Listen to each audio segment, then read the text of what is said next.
Sri Lankan President Anura Kumara Dissanayake was on a 4-day visit to China this week, and this visit comes right after President Dissanayake visited India last month to bolster Colombo-Delhi ties further.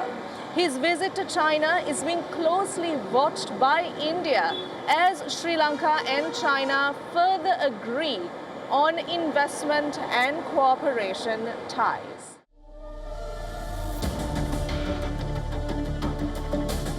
A red carpet welcome for the Sri Lankan President, Anura Kumara Dissanayake. This is AKD's first official visit to China since assuming office as President. Dissanayake's visit, part of a broader effort to strengthen ties with Beijing, comes at a time when Sri Lanka's foreign policy is under a watchful eye from multiple directions, particularly from its neighbor, India. Remember last month, he chose India for the first foreign visit of his tenure that set a positive shift in Colombo's foreign policies. A month later, he has pledged a new era in China-Sri Lanka ties. During his Beijing visit, President Dissanayake met with high-ranking Chinese officials, including President, to discuss a series of new infrastructure projects, investments in the digital economy, and potential partnerships under China's Belt and Road Initiative. I extend my welcome to you, President Dissanayake, for your state visit to China at the beginning of the new year. You are the first foreign head of state I have received so far this year. The high-quality cooperation between the two countries in joint construction of the Belt and Road, as well as their exchange and cooperation in various other fields, have achieved fruitful results, bringing tangible benefits to the people of both countries. At present, China-Sri Lanka relations are facing a historical opportunity of inheriting the past and ushering in the future.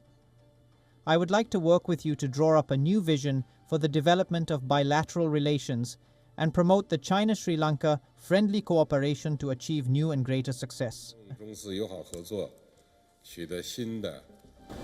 The Sri Lankan government has already outlined several new areas of cooperation with China, including the expansion of the strategically important Hambantota port, which has been leased to a Chinese company for 99 years, and the construction of a deep-sea port in the southern part of the island. For Sri Lanka, the relationship with China is critical. As a country recovering from decades of internal conflict and economic challenges, it has come to rely on Chinese capital for large-scale infrastructure projects that are essential for its growth. In return, Beijing is eager to extend its influence in the Indian Ocean, a region crucial for global trade routes. Thank you, Mr. President. Sri Lanka admires China's significant development achievements in the fields of economy, science and technology, infrastructure, and other fields. The Sri Lankan government firmly adheres to the One China principle on various occasions. Over the past decades, the Chinese government has played an important role in Sri Lanka's economic and social development. We hope that this visit will enhance the well-being of the people of both countries and strengthen cooperation in various fields between the two sides. However, India has expressed growing concern over the deepening ties between Colombo and Beijing. For New Delhi, Sri Lanka's embrace of China presents a potential security threat, given the proximity of Chinese-controlled infrastructure to its southern coastline. The possibility of Chinese military presence in Sri Lanka has been a topic of speculation, further heightening India's apprehensions. India has repeatedly cautioned Sri Lanka about the risks of becoming too dependent on China, warning that excessive Chinese influence could upset the delicate balance of power in the region.